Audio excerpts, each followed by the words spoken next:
Good morning, folks. This morning I'd like to say something that uh, I, a lot of times I have a hard time explaining what I'm thinking. Uh, and anyway, if you were to see that symbol and that word,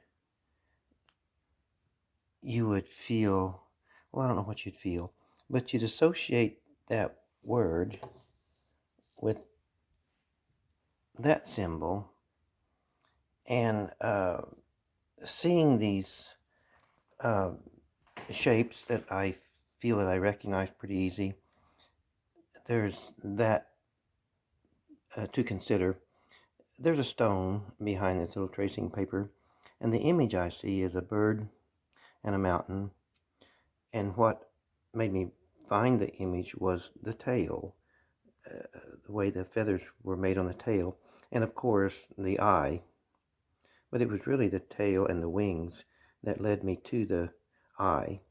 And it took a 10 power to look at that eye, and it's a little triangle, and I can't get it with my camera, but it's definitely a worked piece. Well, this whole bird was worked.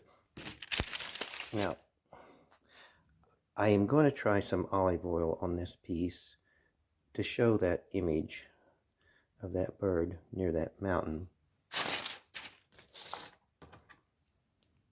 I don't know if this works. I haven't put olive oil or anything on this stone yet.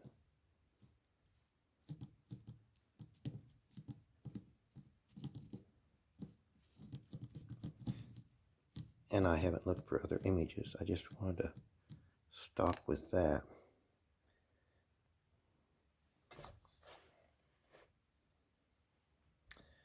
But there's a tiny little triangle eye at the head of the bird. Oops, I lost it. And there's his tail and feathers. I'm not sure if the olive oil is helping that much. May have to get back to this one. So, I guess what I was saying was there's no up on this stone.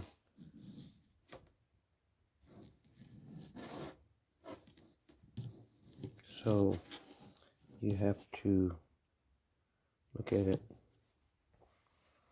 sideways. Well, that didn't make any sense at all. Folks, I hope you got some sense out of that, and I hope I'm not just imagining all that, but I'm pretty sure it is, simply because of that little tiny triangle eye.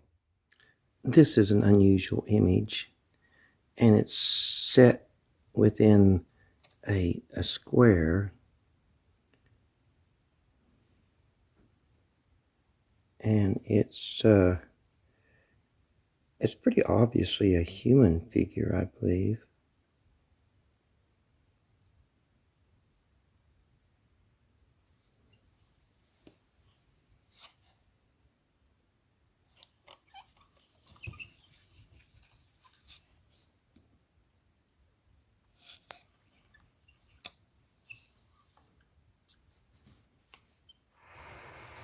Also, this image has a human appearance with the nose and the large eye.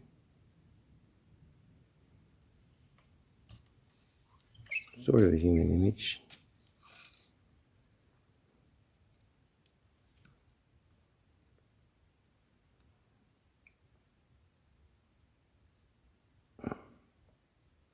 I'm not sure, but this figure within that square is just strange looking.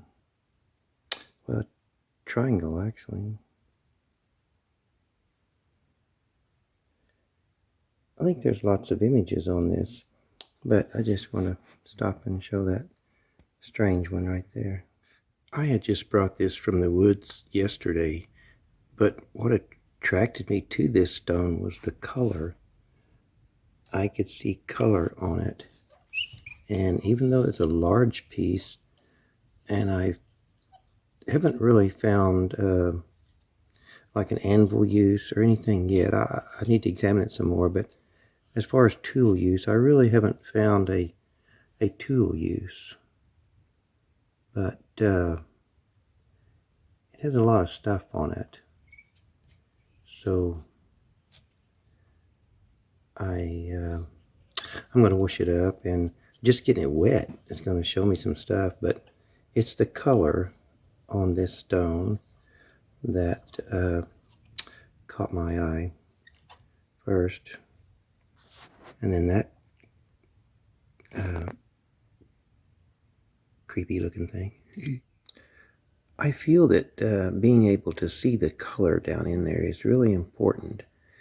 And one thing is that when they pick out an eye or an image that goes down into the stone a little bit, there's a lot of work done right there. And then when the stone is painted, and then it goes through many years of wear or whatever, the paint that's in the eye where they pick that out is usually pretty obvious if you're looking just for color before you look for anything else. If you'll just look for the color, you'll find it in little crevices, and those crevices will have led me to many images.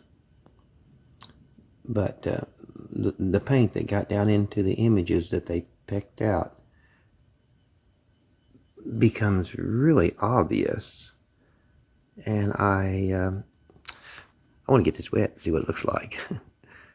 And if I find one elephant or strange animal carved into the stone, it just automatically clicks off that any work on the stone could be done.